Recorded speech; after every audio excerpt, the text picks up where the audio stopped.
Good afternoon to all of you. Dear parents, dear friends, dear colleagues, ladies and gentlemen, last but not least, dear students, dear graduating class of the MDev, welcome to this ceremony of your graduation.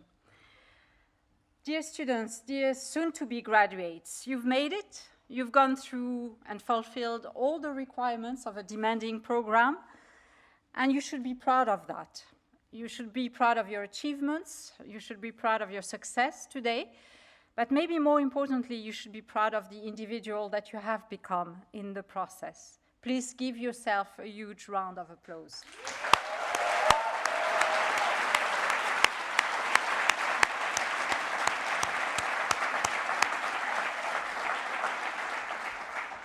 Actually, could I ask for a bit of light because I don't see anybody? If somebody hears me up there, thank you. That's so much better to see you. So while you should definitely and legitimately feel very proud, the other side of the coin, I would argue, is gratitude. Nothing of what we do is owed only to ourselves. The support, the benevolence, the resources, the friendship, or the love of those who are around us, our families, our friends, your colleagues, your professors, the teams here at the Graduate Institute all play a huge role. So join me, dear graduates, in applauding all those towards whom you feel grateful today.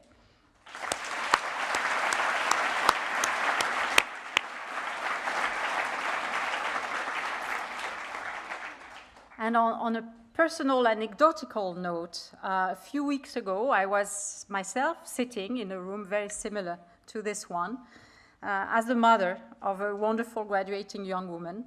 So I have to say that today I have a very soft spot for mothers, and I would like us to applaud all mothers in this room and online.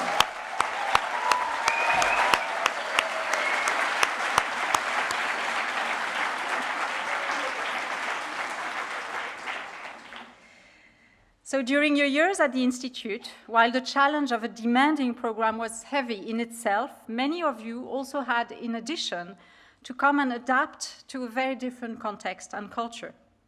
Over and beyond, all of you have had to learn how to live and to thrive in a profoundly diverse environment as the Institute is. More than 120 nationalities are present here on campus, and each single student has a very unique and very often a very blended life experience, which doesn't stop to amaze me, in fact. And this place, when you look at it, really is a fascinating concentrate of the kaleidoscopic diversity and nature of our world. While those years have allowed you to deepen and to expand your knowledge, while you've acquired analytical and professional skills, you've also had to develop in such a context important and highly transferable competencies. Competencies that I'm sure will be highly valuable in the next stage of your life. A first such competency is that you've had to learn to listen to each other. And deep listening is, in fact, at the same time, exceedingly rare and ever more necessary in a world where the tendency is quite to the contrary, to talk past each other. A second competency is that you've developed comes from this rich diversity in which you've been embedded, and you've had, in that context, to develop a healthy critical distance to your own convictions and opinions. Critical thinking, we call it here at the Institute, and the capacity to rethink, to creatively look at the world is an amazing competency today, highly valuable, highly desirable, and certainly not broadly shared either. Finally, a third one is respect. Diversity without respect and tolerance can easily generate confusion and conflict. But diversity with respect and tolerance, as you've learned on a daily basis here at the Institute over the last years, makes every single one of us learn, grow, adapt, and transform oneself. Respect and tolerance is not easy, and here again, it does not seem to be the spirit of our times, if we look at the state of our world, quite to the contrary. So your experience at the Institute is here again invaluable and will guide you, I really hope, in the next stages of your life, whether on the professional or on the personal side. A graduation ceremony symbolically marks the end of an important period of your life. But it is also a commencement, as it is also called, a ceremony that celebrates in advance all that is to come, the new beginnings that await you. To all of you and every single one of you, I wish the very best for the next stages of your life. May your journey be as fulfilling and rewarding as possible, with many professional achievements and many personal joys. As you're turning this page of your life, you're leaving behind familiar ground, familiar territory, to enter uncharted land, moving from the lake to the open seas, as it were. You can approach this with two very different states of mind. The unknown in front of you can be a source of excitement and exhilaration. After all, the future is yours to invent and to explore. Don't we look back as parents on this period, with great envy? But the unknown and its uncertainties can also be a ground for fear and worries. I hope that throughout your life, you will keep your compass set rather on the excitement and exploration side, because fear is a self-fulfilling prophecy. We see it also in our world. Fear translates into withdrawal, close-mindedness, paralysis, and status quo, and then, in direct consequence, into conflict and violence, which then, in turn, generate more fear. Why is this age worse than earlier ages? Asked the Russian poet Anna Akhmatova in 1919. Is our current age worse than earlier ones? This is an impossible question, with clearly no definite answer. But the times ahead will be rough seas, that much is sure. We've entered an age of radical uncertainty, defined by an entangled set of challenges, whether we talk of war and the return of the nuclear threat, of the climate, of the destruction of biodiversity and vital resources, of extreme inequalities and their profoundly disruptive social and political consequences, of possible future pandemics, of cyber wars and systemic disinformation. Each of those challenges alone, and even more all in interaction with each other, are threats in the existential sense to humanity as we know it. And still, we should not let fear take the steering wheel. The way in which we look at what happens is even more important than what happens. Shadows take over when we do not bring out the lights. Victor Hugo once said, and I will say that in French, la coïncidence d'un affaiblissement avec un agrandissement, tout homme a pu l'observer en soi. It is in periods of great challenges that the urgency of survival will galvanize mobilization, adaptation, and transformation. Then everything becomes possible, even the impossible. This is the kind of pragmatic optimism that we need today. This does not mean that we are naive or fooled. We are all very aware of and clear about the dangerous nature of rough seas ahead and rough times ahead. But we should make the choice of realist engagement. Standing still and waiting for a probable doom is the surest way to see it materialize. We should instead choose the path of actively affirming a desirable future and of collectively mobilizing for it. And I will not say, like it's often said, that this is your generation's responsibility. I strongly believe that this is a responsibility for all of us, that we share across generations that responsibility. We are all in this together, and the issues we are facing are too extreme and too urgent for us not to bring our strength together. In the long run, humanity has only survived difficult times through collaboration. Competition is a luxury for when times are easy. What will it take for us to choose the positive engagement path? I would propose it would take three things. First, it will call for courage. The courage to fight for peace, because war is always a defeat for humanity. The courage to fight for sustainability and equity, because without them, peace is impossible, unreachable in the long run. The courage also to reinvent effective multilateral collaboration. You believe in multilateral collaboration. That's why you are here at the Institute. Because without it, none of our existential challenges can be properly addressed, and humanity will exhaust, if not destroy itself. Courage is not temerity. It does not mean ignoring risks, danger, or fear. It means controlling them in a reflexive kind of manner, knowing how to live and to act in spite of it all. Second, it will call for integrity. Courage implies and is unthinkable without integrity. The word integrity comes from the Latin root integritas, the state of being whole, complete, but also sound in spirit. The etymological exercise takes us one step further, in fact, to the verb integro, which means to repair, but also to renew, to start again, to recreate. We need today to have the courage of integrity, in the double sense of soundness and responsibility, and of creativity and reinvention. Those should be the competencies of the leaders of today, leaders preparing for peace in spite of the deafening noises of war. Third, we will need benevolence or kindness, a combination of respect and empathy, because without benevolence, there's no collective action and mobilization. Benevolence should come from the realization of who we are. We are alive because we die, and we die because we are alive. And this is true for every single one of us. Benevolence should emerge once we understand the deep inscription of our species in our natural biotope. We, humans, are absolutely, essentially dependent upon humus, or earth, the only one we have. Forgetting this is hubris, and at the same time a crime against ourselves as a species. Recognizing our individual fragility should make us humble, benevolent first of all and first and foremost to ourselves, but also obviously to others and to our environment.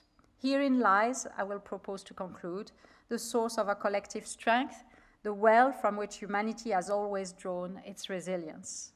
Before I close, let me express my huge thank yous to the professors and to the teams at the Institute that have been there throughout your course of study and have furthermore today organized and made this day possible. Thank you to the teams at the Direction of Studies, Direction of MINT, and to all members of our different administrative departments that have been involved in making this day possible. Join me, please, in thanking them.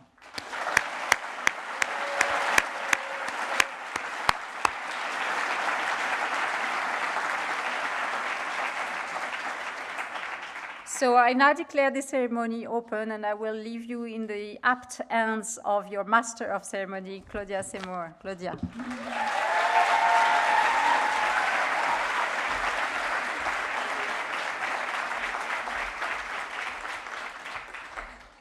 Chère Madame Salle, merci de m'avoir invité à participer à cette cérémonie. Good afternoon, everyone, and welcome to the 2023 graduation ceremony for Master in Development Studies. I'd like to begin by congratulating you, again, our students, for earning your master's degrees. To those of you who are here in the auditorium, and for those of you who are joining us online, you did it. Give yourselves a big round of applause.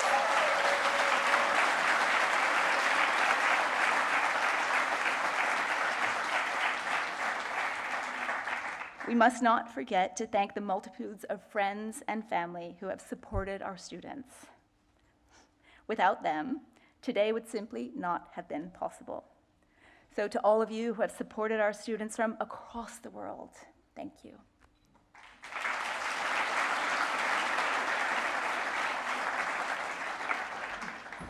So allow me to introduce myself. My name is Claudia Seymour, and I'm the head of the Applied Research Projects and Practice for the Interdisciplinary Masters at the Graduate Institute. Today, I will serve as your Master of Ceremony. It is a true privilege to be sharing this special day with you. Before we begin the ceremony, I would like to share some details about the program ahead. We will begin with a message from your head of program, Professor Davide Rodogno. We will then proceed with a conferral of the diplomas, and then 2 prizes will be awarded.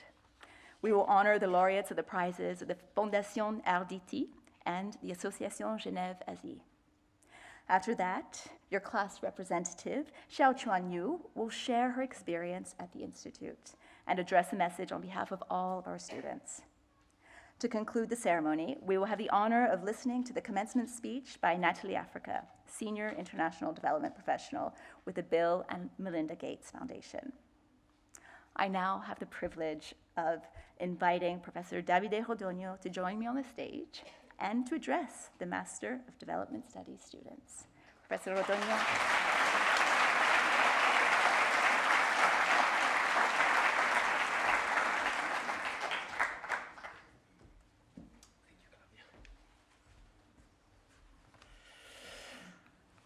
Dear families, dear colleagues, welcome. Dear students, you made it. We repeated it several times so that you started understanding what we, what is going to happen to you in a few days, in a few hours.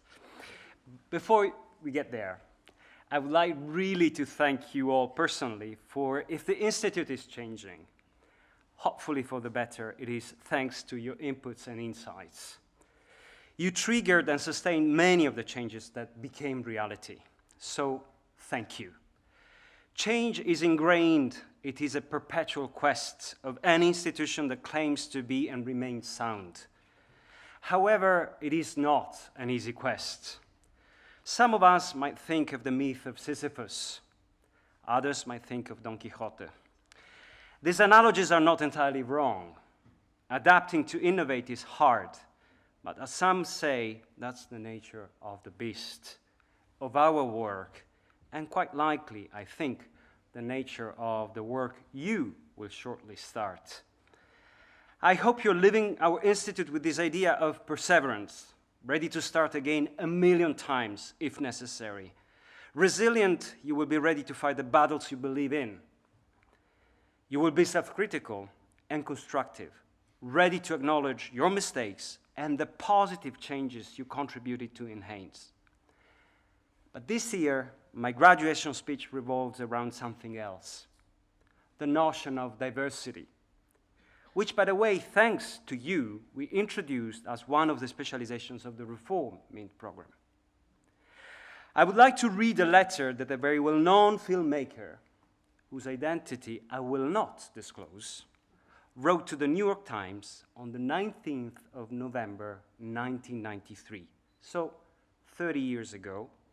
Bear this in mind when you will thinking about 2023, or when I will refer to tape, an object that most of our students have rarely seen, touched, and even less used. This filmmaker responded to a letter sent by another reader of the New York Times on the 7th of November, 1993. A few days earlier, which commented the death of celebrated film director Federico Fellini. I need to add a caveat. In the 1990s, this person was an enlightened, and I'm using this word with an awful lot of care. He was, or she was, an American citizen who dared to criticize the then dominating hegemonic government, economy, military force, and culture in the world. Today, that hegemony is no more. But the attitude this person criticizes in the letter, I will read in a moment, spread like a pandemic and is now a common attitude in a world where everybody thinks to be a better or worse, to be superior to the others, which you might argue is a well-known pattern of chaotic and violent moments. So there we go. This is the letter. New York, the 19th of November, 1993, to the editor of the New York Times. A letter entitled, "Excuse me, I must have missed part of the movie, published the week in review of the 7th of November, cites Federico Fellini as an example of a filmmaker whose style gets in the way of his storytelling and whose films, as a result, are not easily accessible to audiences." Broadening that argument, it includes other artists, Ingmar Bergman, James Joyce, Thomas Pynchon, Bernardo Bertolucci, John Cage, Alain Resnais, Andy Warhol. It is not the opinion I find distressing, but the underlying attitude toward artistic expression that is different, difficult, or demanding. Was it necessary to publish this article only a few days after Fellini's death?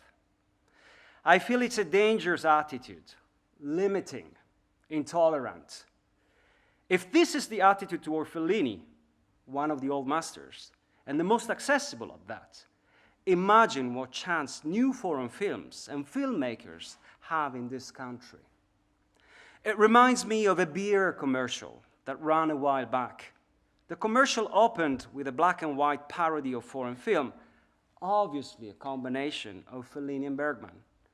Two young men were watching it, puzzled, in a video store, while a female companion seems more interested. Titles come up. Why do foreign films have to be so foreign?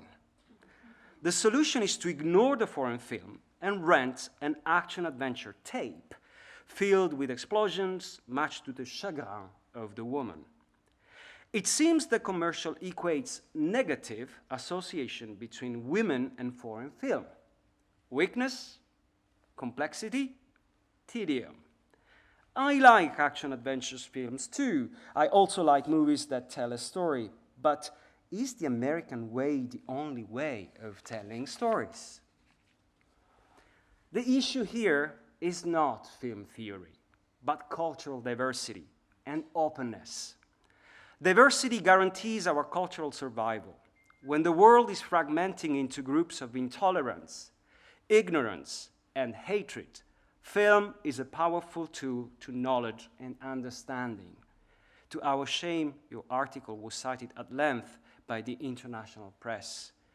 The attitude that I've been describing celebrates ignorance. It also unfortunately confirms the worst fears of international filmmakers. Is this close-mindedness something we want to pass along to future generations? If you accept the answer in the commercial, why not take it to its natural progression? Why don't they make movies like us? Why don't they tell stories as we do? Why don't they dress as we do? Why don't they eat as we do? Why don't they talk as we do? Why don't they think as we do? Why don't they worship as we do? Why don't they look like us? Ultimately, who will decide who we are? Martin Scorsese. Thank you very much.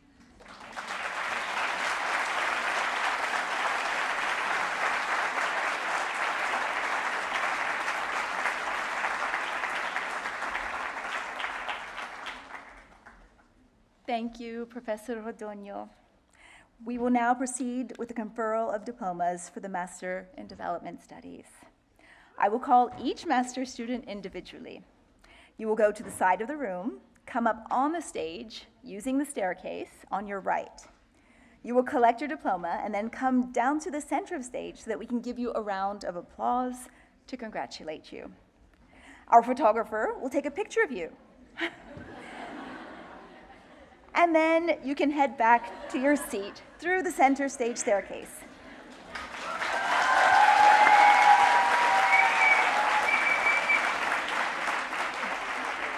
Going around the auditorium until you reach your seat.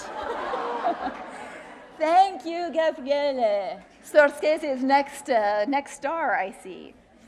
Now, some of your classmates who were not able to join us here today in person are following the ceremony online. I will therefore be calling the name of every graduating student, present or not, in alphabetical order. And we will all offer you the well-deserved round of applause. If I may ask that at the end of the ceremony, all students come on stage for a group photo. For this, we would ask the first 3 rows that are here to clear kindly, so that the photographer can have enough space to take the group photo. Are you ready? I am. Students, are you ready?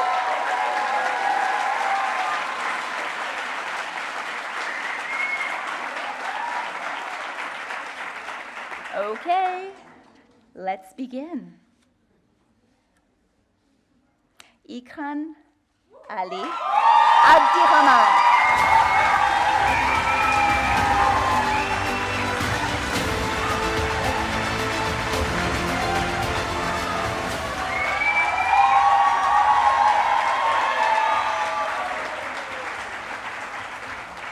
Rochelle Elizabeth Aberer.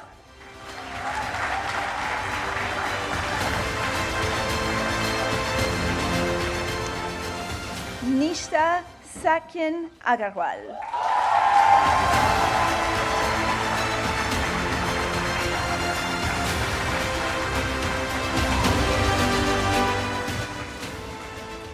Amra Al-Kayani.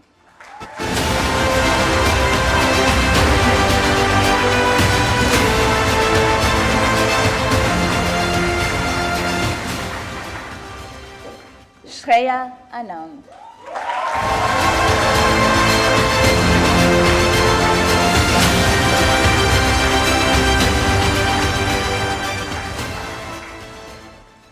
Daphne Abjiolu.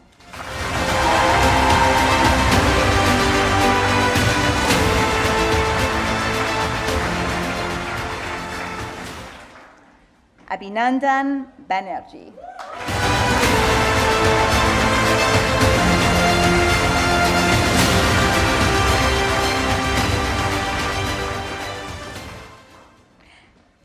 Ipsa Banerjee.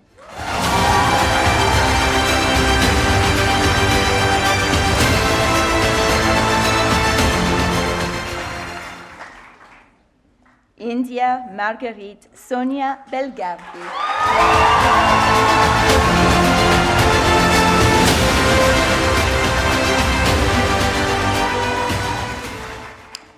Sabrine Benzacourt.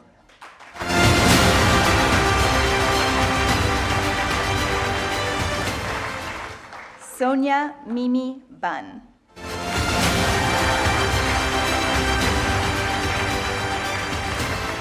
Isha Basin.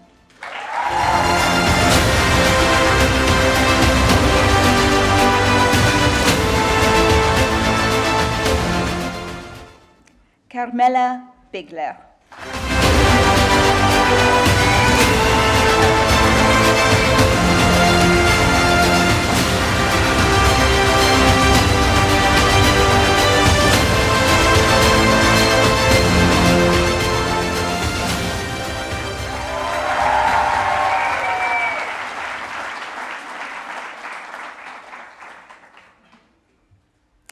Marine Eloise Biondina.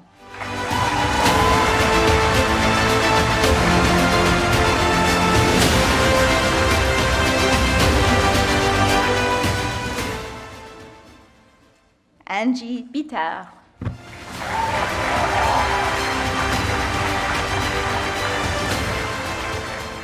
Marcus Vinicius Bolini Engler.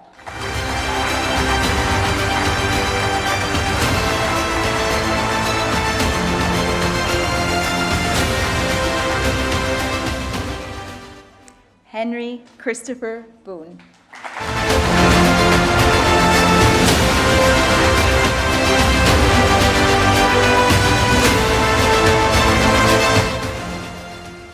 Lena Marit Bosler.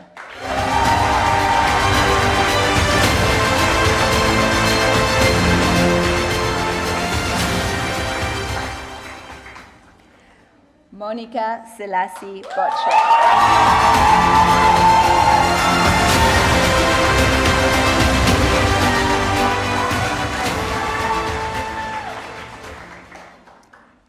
Nadia Lea Bucher.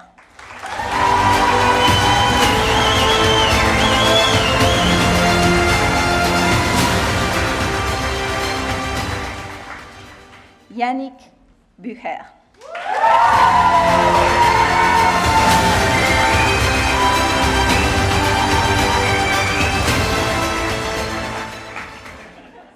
Valeria Isabel Castellanos Soto.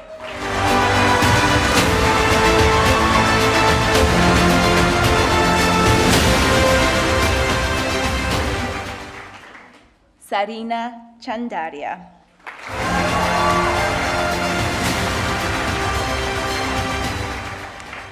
Eva Chang.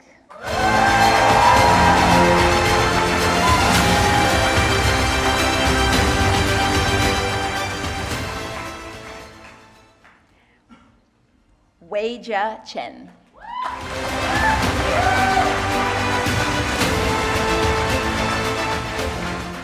Seraina Afra Chaudhry.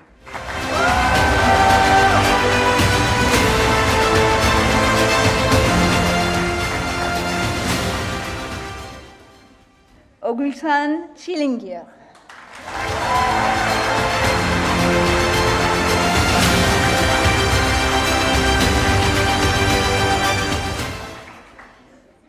Madison Page Coakley.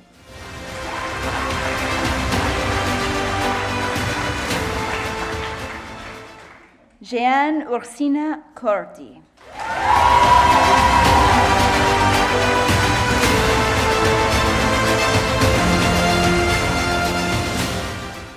Catherine Vance Davies.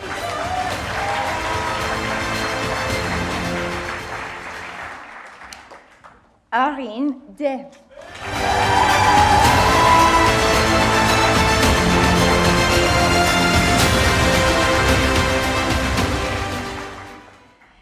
Diane Rachel de Menez.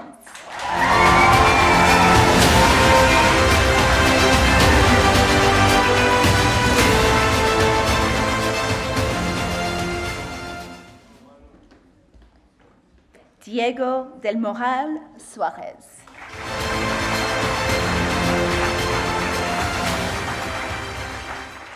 Parvati Dhananjayan.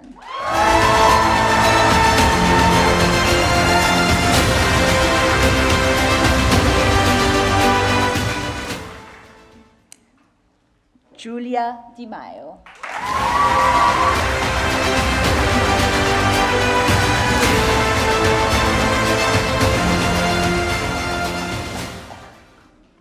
Chiara Di Tonno.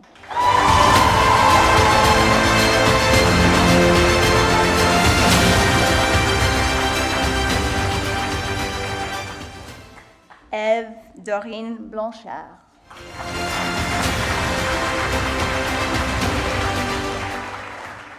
Jessica Espinosa Azcarata.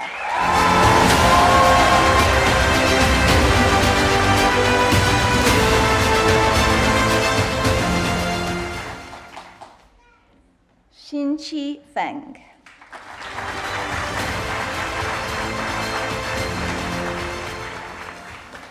Beatriz Ferreira de Carvalho.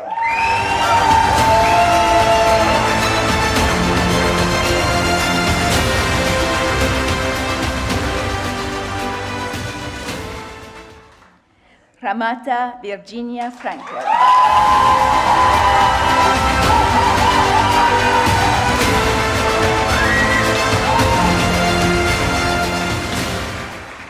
Amelia Dryden Giancarlo.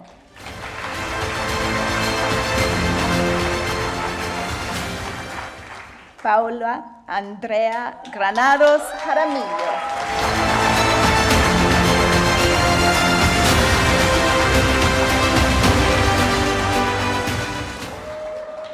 Samantha Elaine Kroll.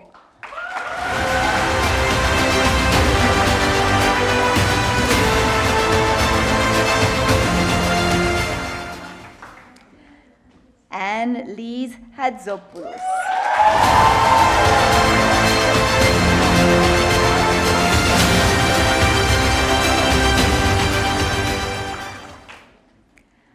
Anya Natalina Aller.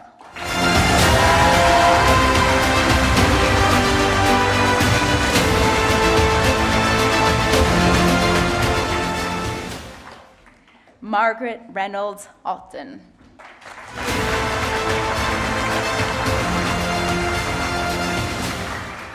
Amel Imi.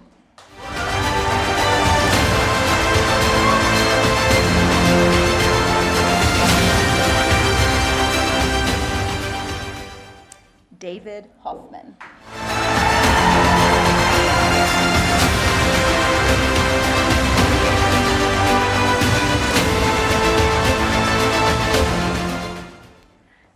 Livia Usman.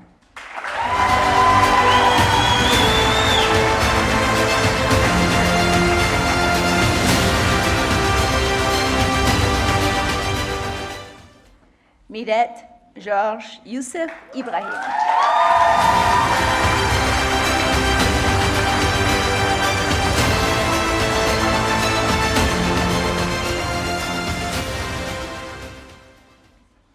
Andy Marie Jacobs.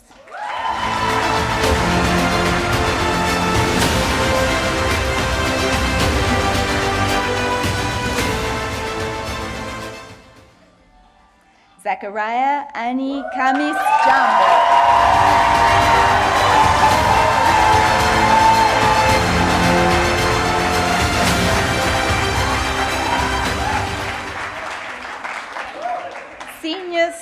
Jakob Jensen.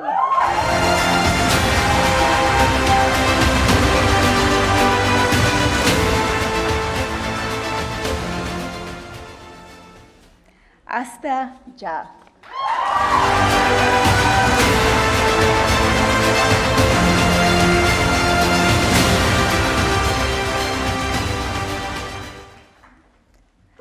Marie-Simone Kadoria.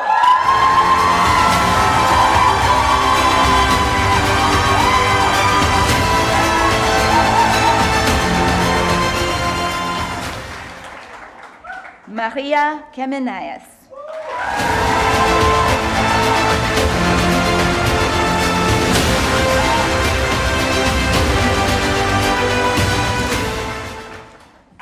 Tanvi Kanadia.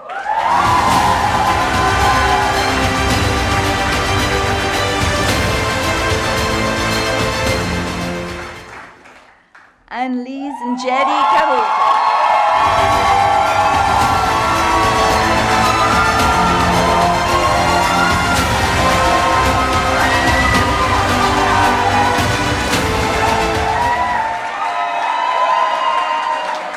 Flavia Keller.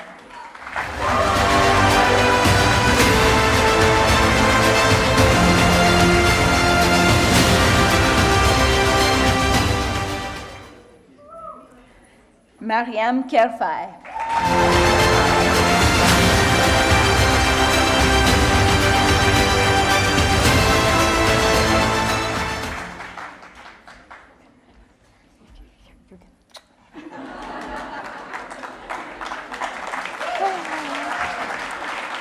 Kendra Han.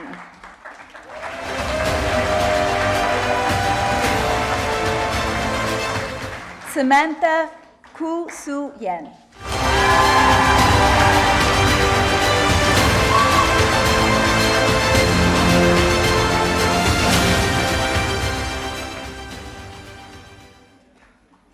Lea Clara Kostler.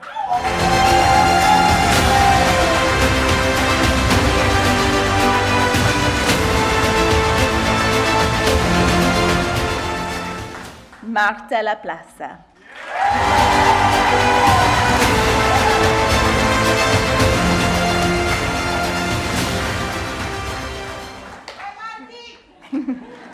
Nina Lam.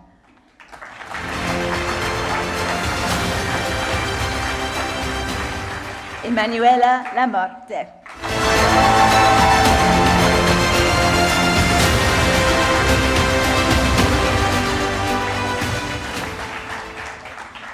Tanina Larbi.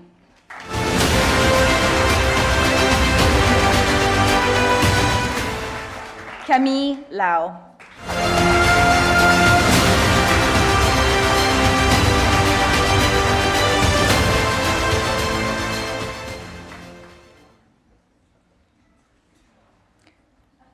Astrid Elisabeth Michel Laurent.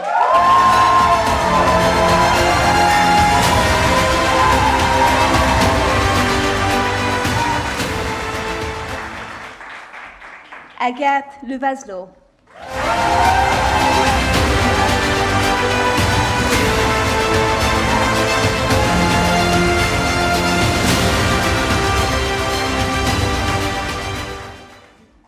Maëlle Claire Lecureuil.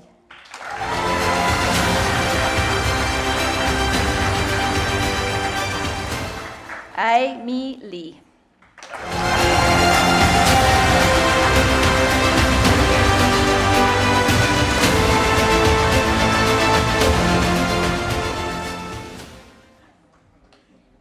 Larissa Mina Lee.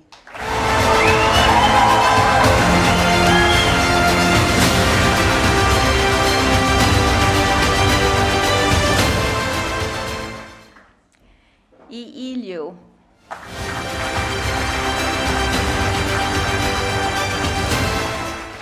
Melat Jegnen Lucéget.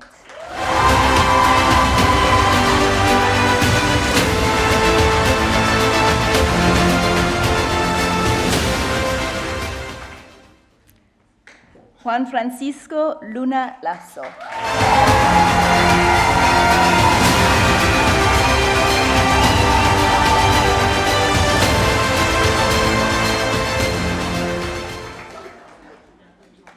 Xiao Jie Ma.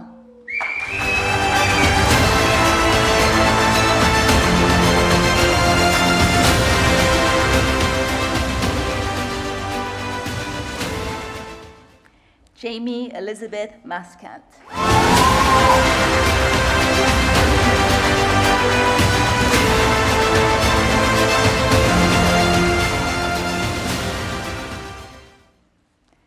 Syed Amir Mohammed Mahmoudi.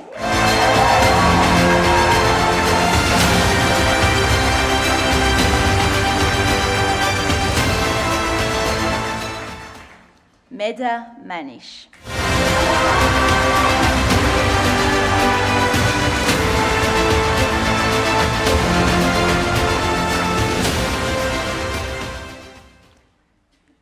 Aline Marcicano Figueredo.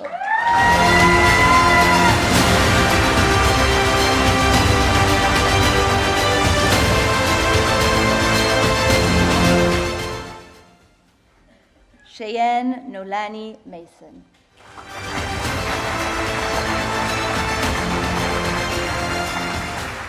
Ayaka Matsuda.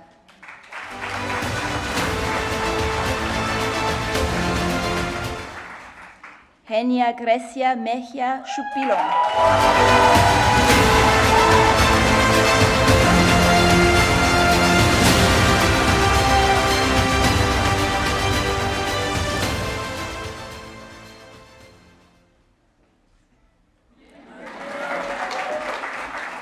Chiara Meloni.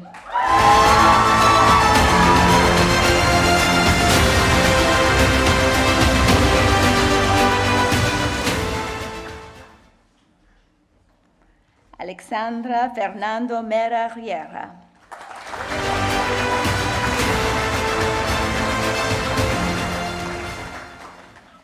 Gina Espejo Mian.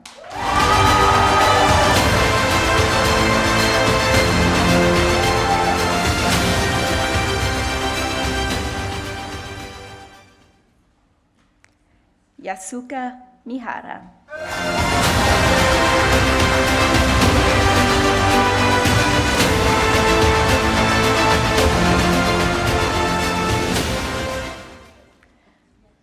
Elena Minasian.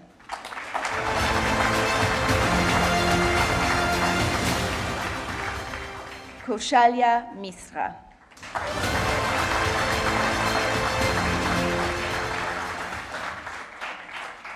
Amanda Claire Monroe.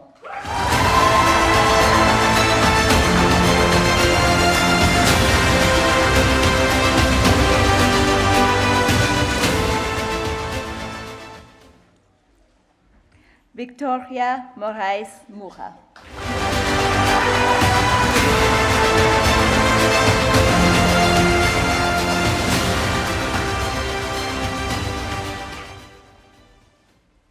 Faith Nekoye Musumba.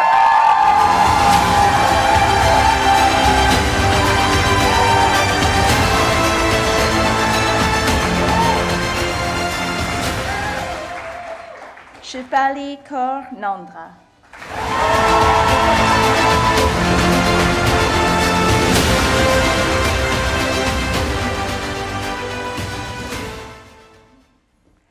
Luana Nava.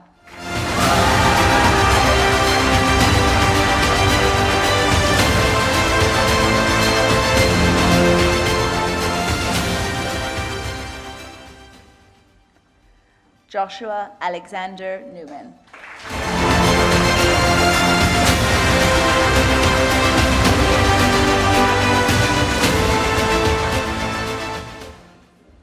Jonas Simon Oliver Nederberger.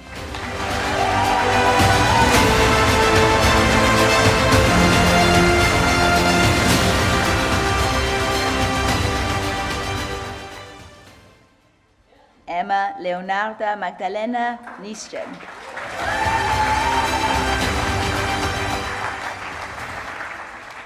Varsha Nitish.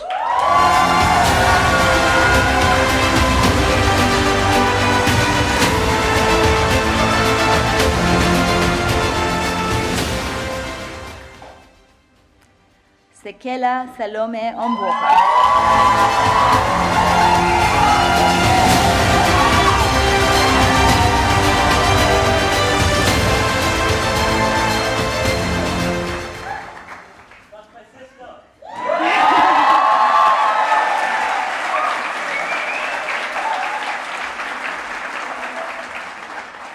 Jongkyung Park.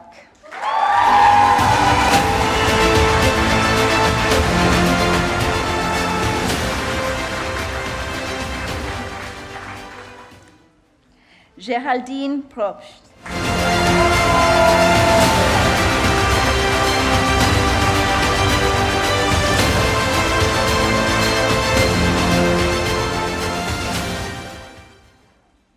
Alessandro Erwin Luigi Prögel.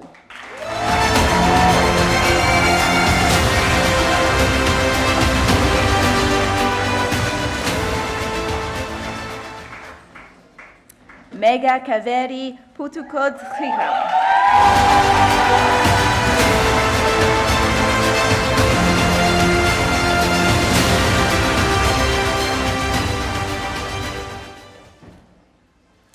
Ana Carlo Queiroz Pinho Carlos.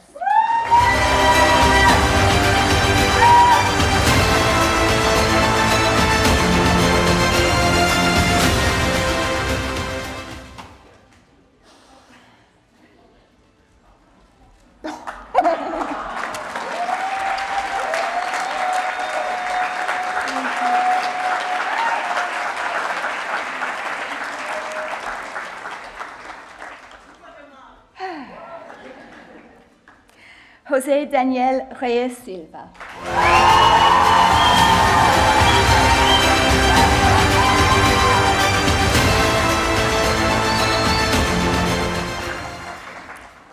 Emmeline Rumpf.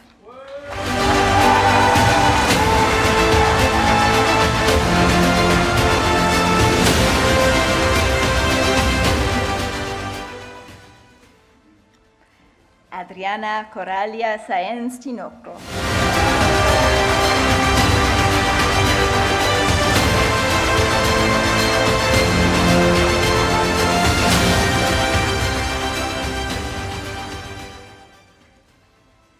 Maya Isabel Salama.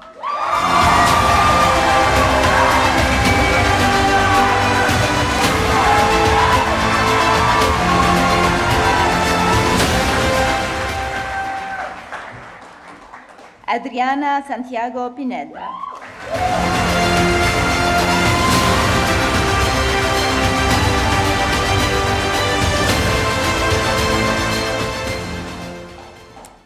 Sol Leiden Santos.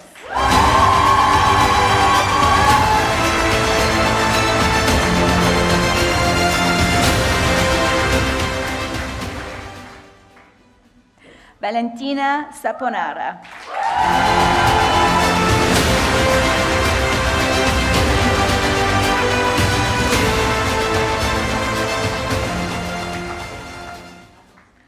Our Linda Yasmin Sar.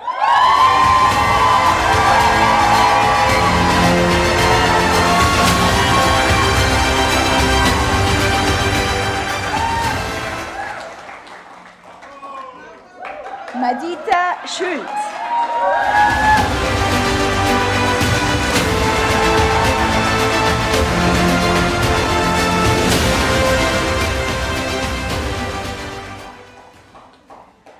Ompile Aubakwe Selebi.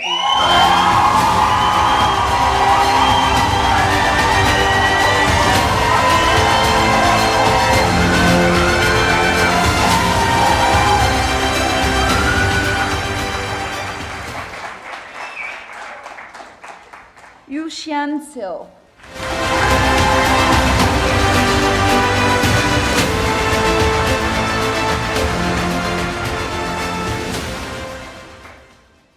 Sara Shafik.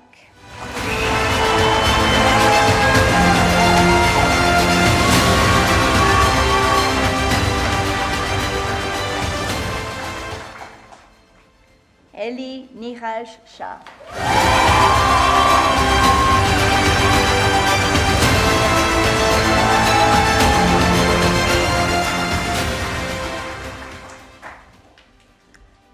Isha Shah.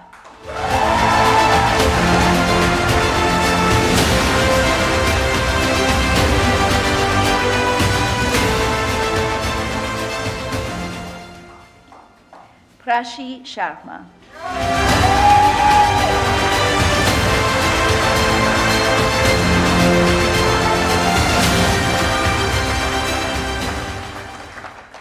Abigail Christine Sickles.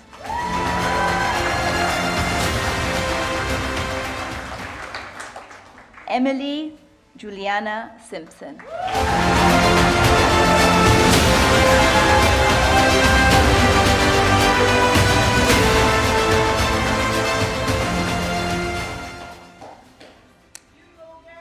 Yulia Slovensky.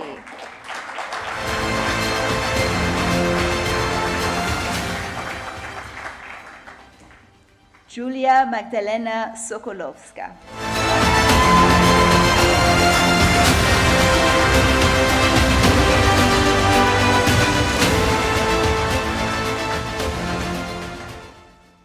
Maya Laul Sopori.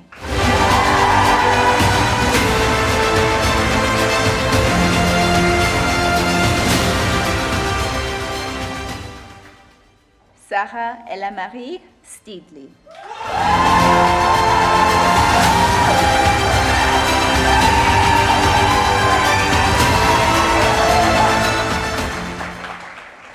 Fabian Peter Steinmetz.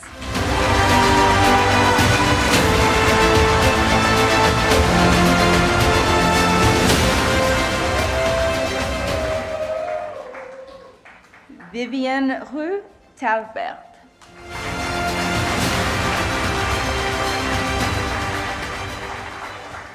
Shestin Thomason.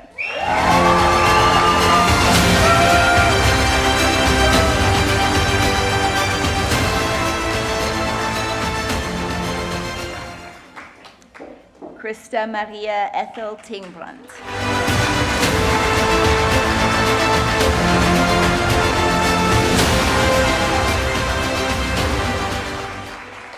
Leonardo Keiti Toyama Uematsu.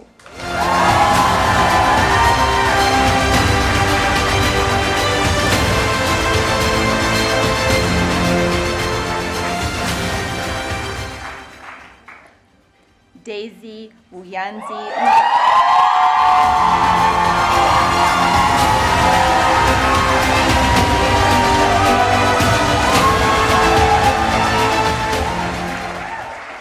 Chiara Valenti.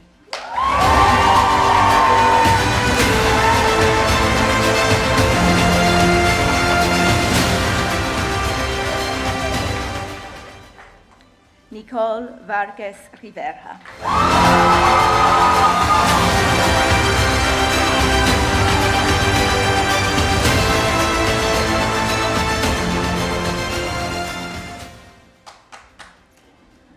Wendy Noelia Villazón Rojas.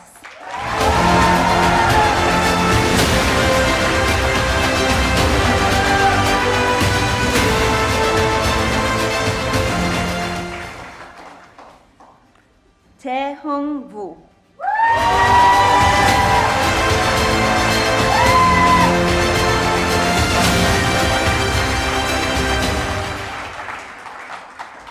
Palak Wahi.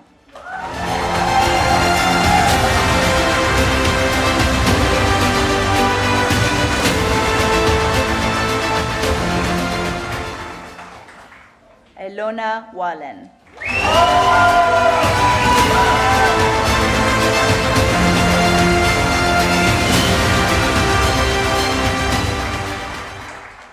Benjamin Sinan Welch.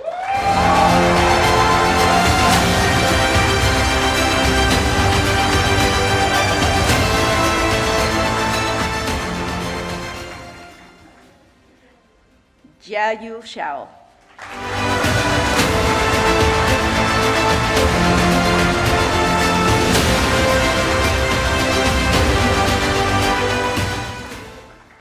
Tuanxia Shu.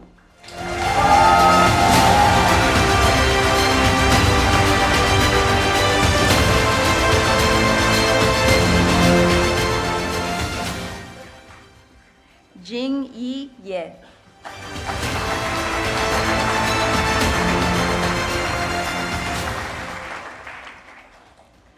Xiao Chuan Yu.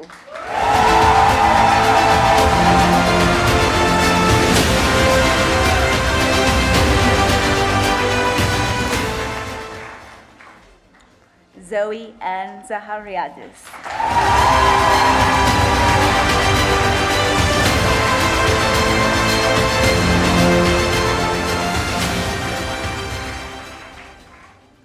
Cecilia Zerbini de Carvalho Marquez.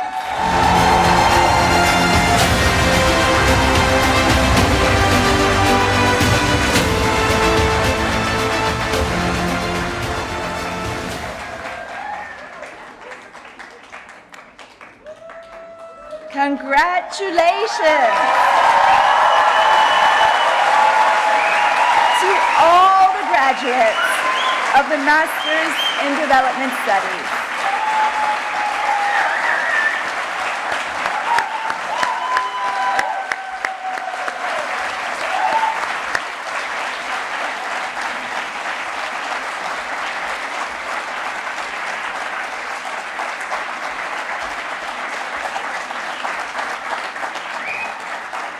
It is now time to award the Arditi Foundation Prize. I would like to invite our director, Marie-Laure Salles, who will present this prize. Please join me on stage.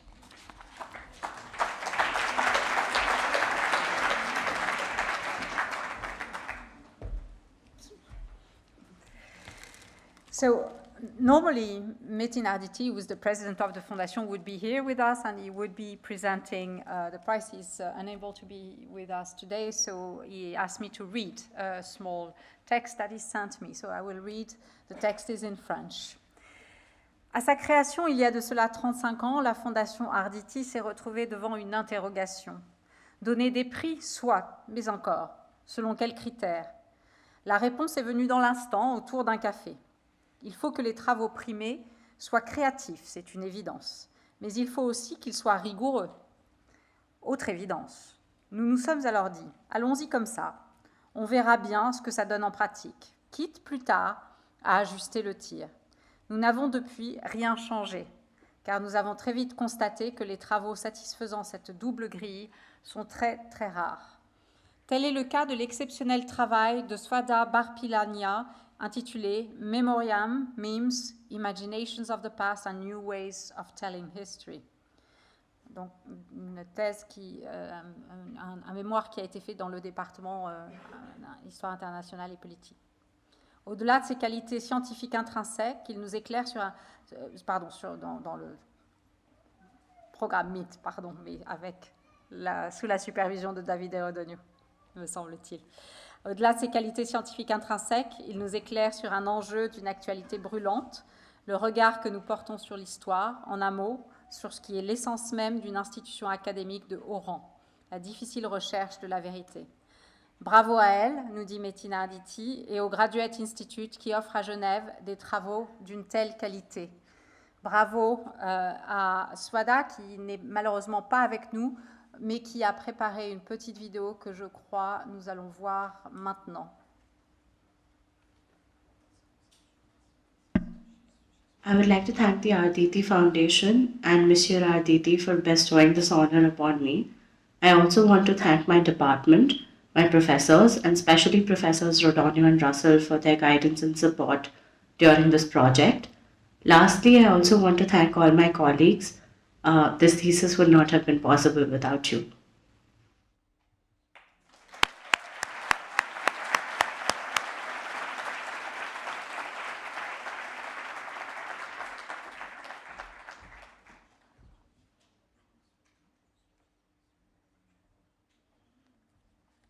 It is now time to award the Prix de l'Association Genève-Asie. I would like to invite Professor Isabelle Milbert to join me on stage, please.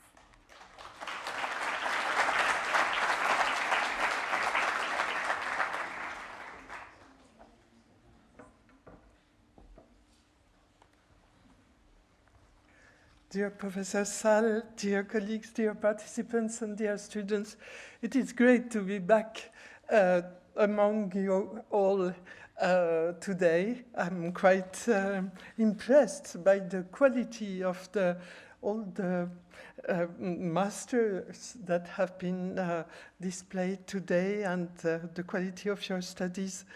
The Geneva Asia Society has been founded nearly 50 years ago in order to strengthen the links between Geneva and Asia.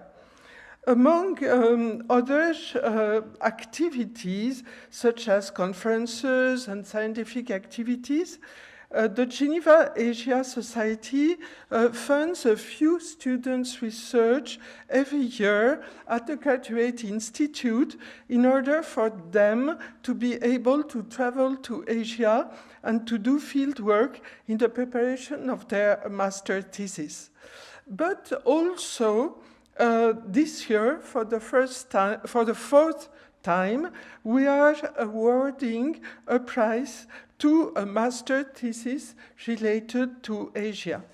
The jury members are from the academic field and from the civil society, especially economic field, and all of them work in Asia. They take into consideration not only the scientific quality of the research, but also the societal relevance, impact, and the originality of the thematics of the thesis. I must say that this year, the choice has been particularly difficult, and several theses would have actually have deserved the prize, but a choice had to be made. And we are extremely happy to give the prize this year to the author of the thesis, Knowledge Production and Negotiation between Development Actors and their Indigenous Other, a case study in the Upper Baram, Sarawak, Malaysia, under the supervision of Professor Umut Yildirim, and I have named Agathe Levalo. Thank you so much.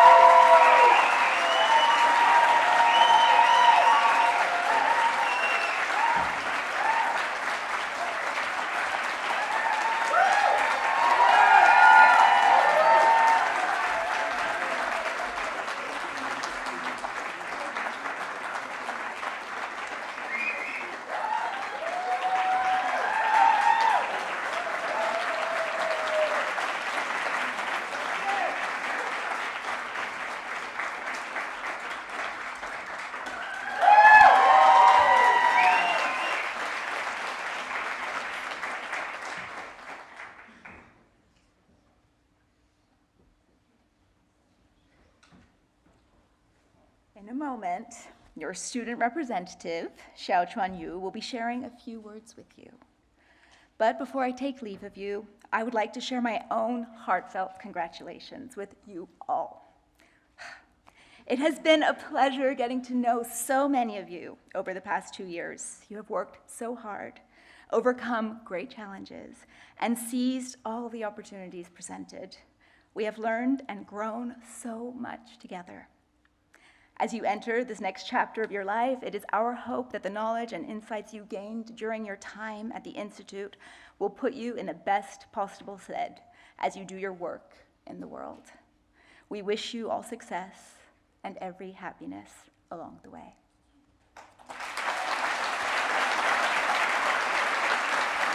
Xiao Chuan.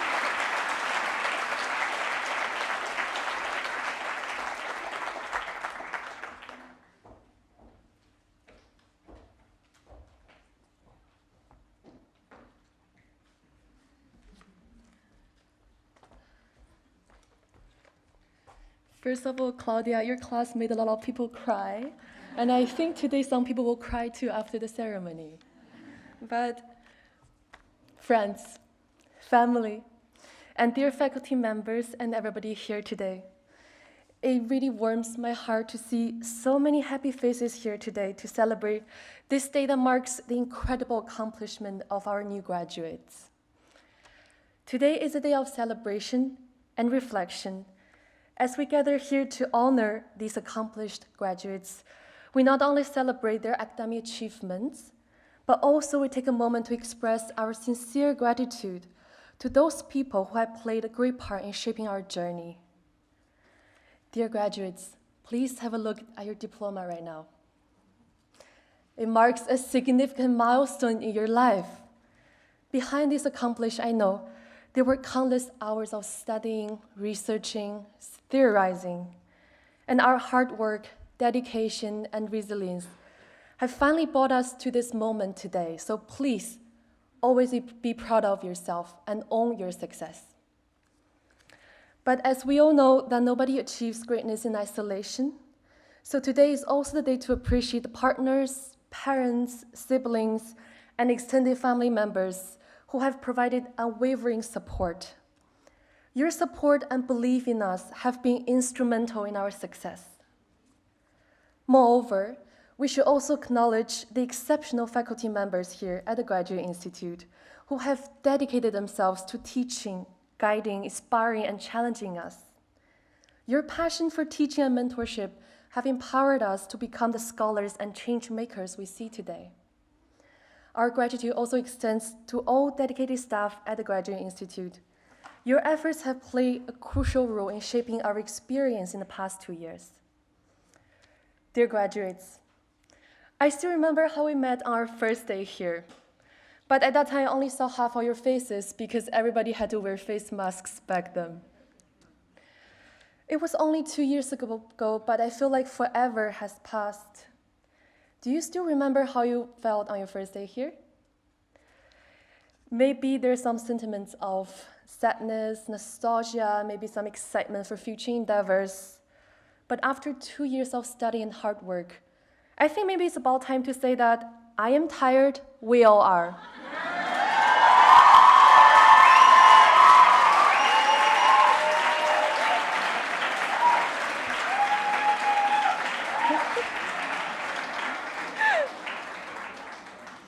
And dear graduates, please have a look at the people sitting next to you.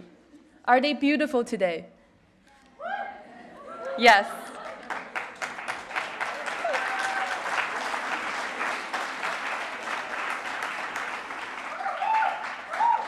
Those incredible people sitting next to you, they're our friends.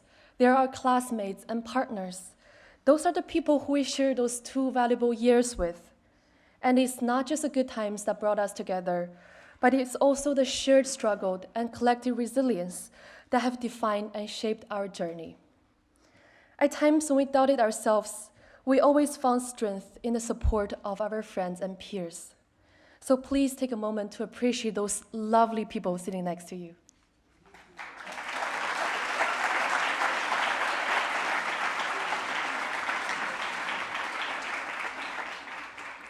A few weeks ago, our class decided to donate 100 francs from our class budget to Doctors Without Borders, which will be used to provide life-saving medical care to populations affected by conflicts and crises. This act of generosity reflects our deep commitment to supporting vulnerable populations in need.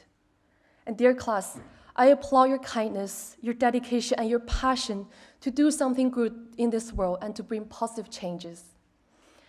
As we're parting now, I want to wish everybody success and happiness. You are the future policymakers and leaders. May your contribution to this world will always be accompanied by compassion and kindness. Congrats, everybody. We really did it.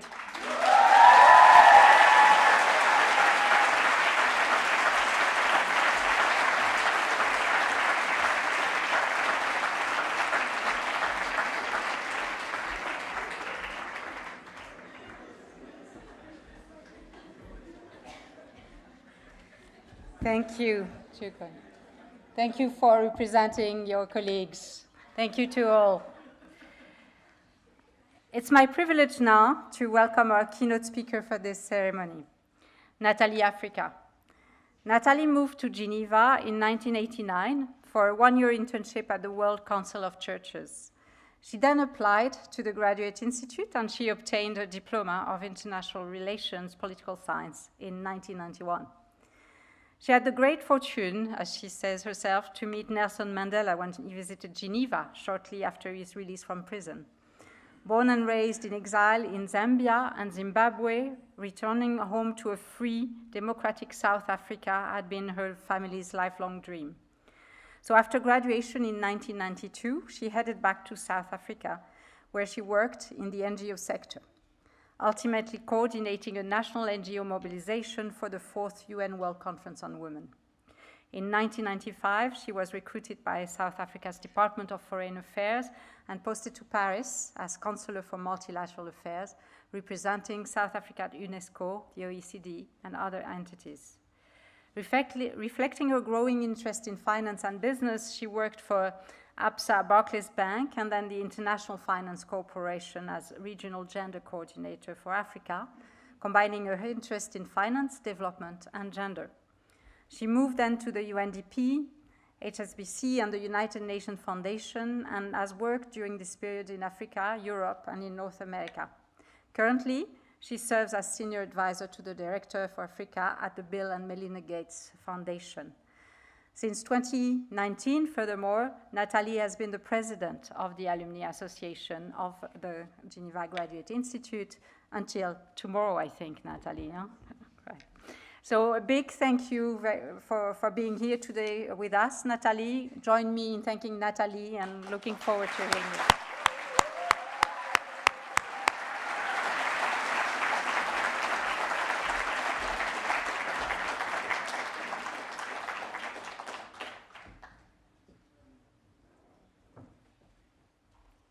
Thank you, Marie-Laure, for that lovely introduction. I don't even know where you found all that information from. I'm thinking, where did I leave all that information? But thank you for that introduction. And I'd like to say good afternoon, bonjour à tout le monde, and especially félicitations à tout le monde who graduated this afternoon. So really, it's wonderful and inspiring to see all the students this afternoon who got your masters in development studies, and you know, well done to the families who helped to make it possible, who supported the students in this journey. So as Marie-Laure said, I graduated from what was then HEI with my master's over 30 years ago in 1992. It's a very long time ago.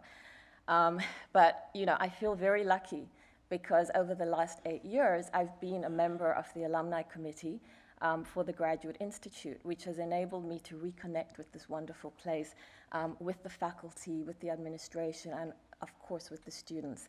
And, you know, my observations on just reconnecting with the Institute after a lot of years really away from the Institute have been interesting, because I find that in some ways the Institute is very different, and in others it's changed a lot.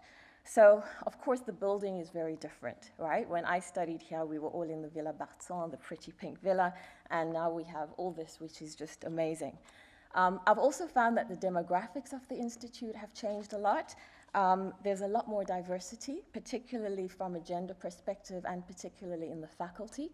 When I was studying here, I don't think I came across any female professors, which I found very difficult because I was always a feminist. I was always interested in gender and the women's perspective. And now we have a female director, so a lot of change. Yeah.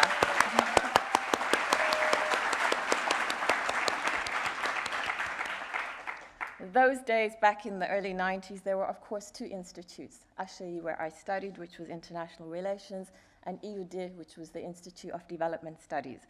I studied at HEI, but I admit that I spent a lot of time at IUD because I was always passionate about economic development issues, and so I kind of went back and forth between the two. Students and faculty from the two institutes had perceptions of each other, not always very good.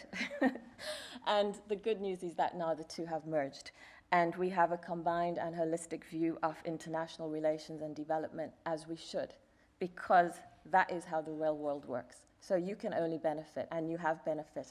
I've seen from some of the topics of your dissertations, you know, how you've been able to combine international relations and development. The other thing that I feel hasn't changed is the multidisciplinary nature of studying at the Institute.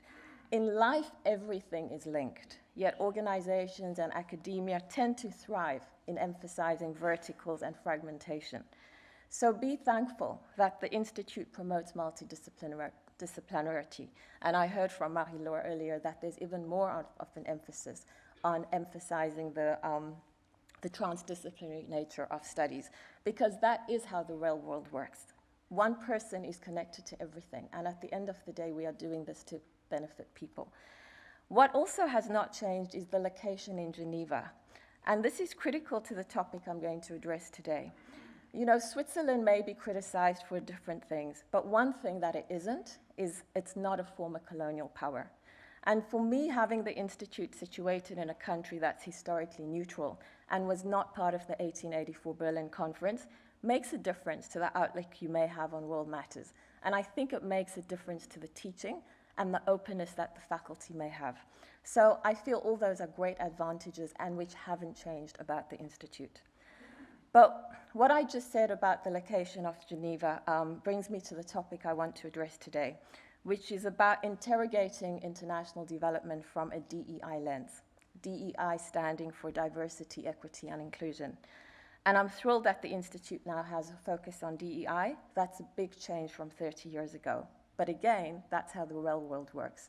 And I just want to say that Davide and I only met now, and so we didn't coordinate, but it's interesting that he also addressed the topic of diversity. So when I asked my daughter, who I'm so delighted is sitting here today, what she thought I should speak about, she suggested I speak about my personal journey and career.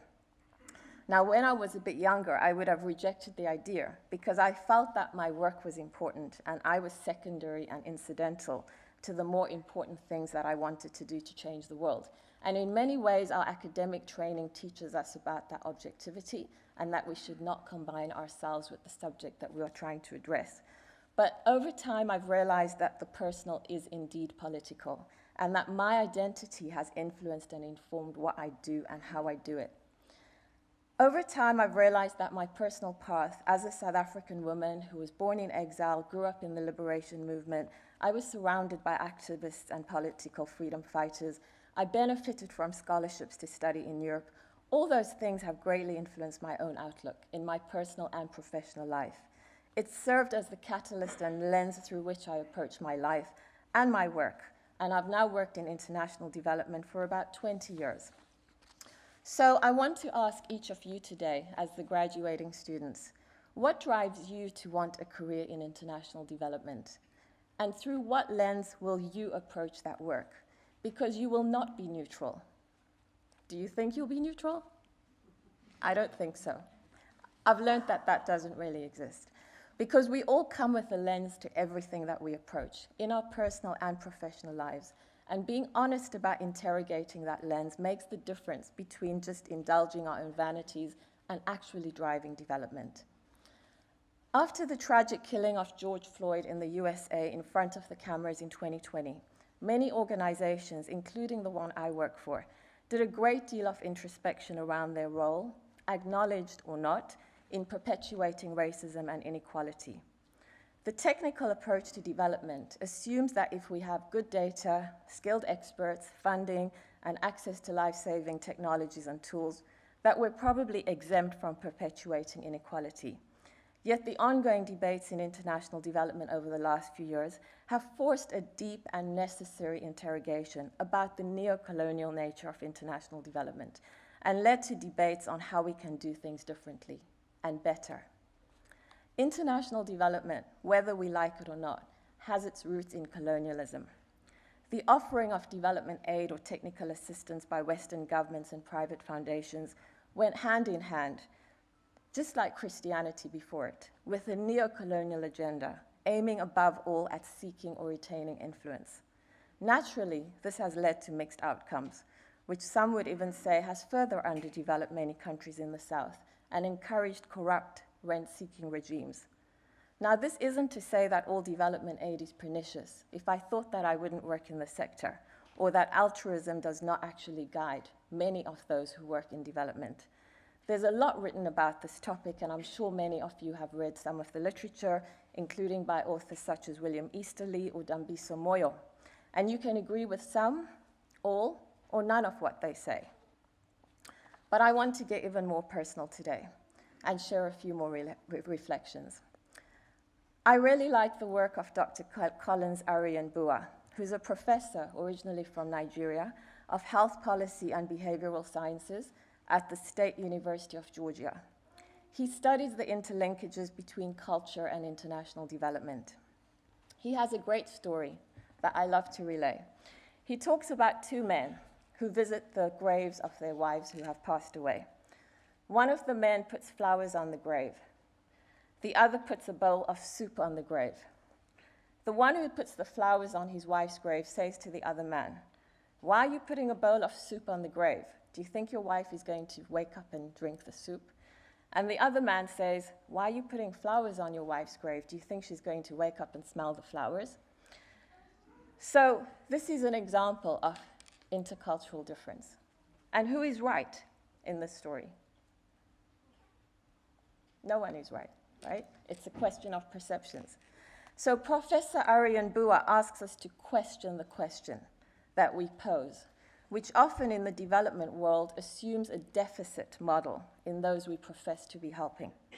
If the development gaze or lens that we have assumes that genius only exists in those who are bringing the development or the aid, how will we ever see the positive in those we are meant to be helping? And how will we see their ability to drive the impact that we're all striving for? These development questions and assumptions often lead us to see the other as the other and not as a full being in their context. When we throw pictures, for example, of mothers and babies into our funding proposals or PowerPoint presentations or reports without knowing the names or origins or stories of those mothers and babies, we're negating them as full beings with agency. And I'm sure you've all seen that. So I encourage you, when you go out there, please don't do that. Find out who those people are. Find out what their agency is. They are not just nameless faces. But the assumption of deficit often leads us to do those things without thinking. So if there's one thing that I've learned and would like to pass on to you, it's that development is not an objective thing that is outside of us. It's who we are and how we show up. That means you, and all of us. The how of what you will do when you go out there in your careers matters just as much, probably even more than the what. So I encourage you to take the time to find out before you design or implement a program, who will really benefit and how. How are those that are meant to be benefiting involved in designing or implementing the program with you so that they can bring their own genius, their own agency to the equation? So to end, I'd like to quote Edgar Morin, who's one of my favorite authors, who says, "The level at which you ask the question determines the response." So I ask you all, don't be afraid to ask the difficult questions, always. And then you'll begin to really make an impact. So I wish you all the best in your careers. Good luck, bonne chance, and I'm so grateful to have been part of this with you today.